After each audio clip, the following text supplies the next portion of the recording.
Well, it happened again.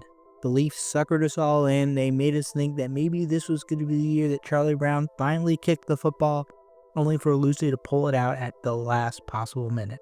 The Toronto Maple Leafs lost yet another Game 7 that makes 7 in a row, this time to the Florida Panthers and their old nemesis Brad Marchand, in a game in which not only did the big stars not come through for them, but almost nobody showed up really, other than Max Pacioretty, Max Domi, and a few others. But by and large, the Florida Panthers owned this game from the first puck drop, securing the first 21 shots on goal in this game before the Maple Leafs even seemed to be able to touch the puck for the first time.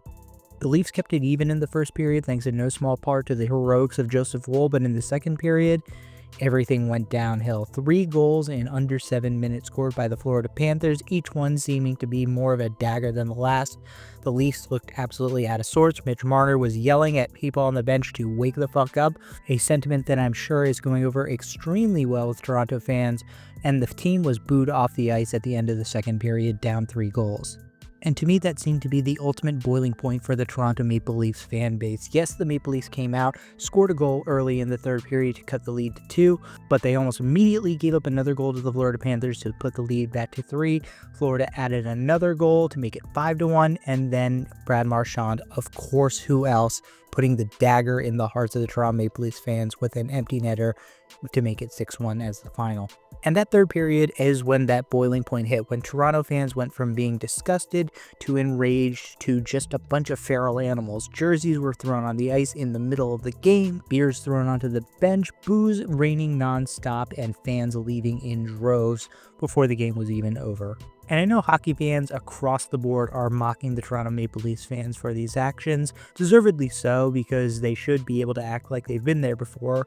When it comes to Game 7 losses, nobody's more equipped to deal with that than a Maple Leafs fan. But this one just feels different. Like I said, it's the boiling point. It's the end of an era, as Mitch Marner is probably not going to be back next year. He's priced himself out of a return contract to the Maple Leafs, even though most fans probably wouldn't take him back if he offered to play for free. John Tavares, aging, is probably also not returning to the Maple Leafs. That core 4 is being blown up. The great wish of many Maple Leafs fans is going to happen this summer, not because of managerial decision-making, but just because of financial restrictions, and thus this core will go down as one of the most disappointing in modern NHL history, never advancing past the second round. And the failure is so unique to the Maple Leafs because unlike the San Jose Sharks of the aughts and the tens, my Washington Capitals, this wasn't a matter of teams running into hot goaltenders or losing in multiple overtime heartbreakers in Game 7s, running up against evenly matched opponents and just being on the wrong end of the luck. This was a core that repeatedly failed to come through in the biggest of moments for the Maple Leafs, repeatedly challenged and reminded of that fact, and yet time after time just came up small. And that, more than anything, I think is what has caused Maple Leafs fans to reach this breaking point. It's not a matter of the team coming up short, being unlucky, just not having the right bounces.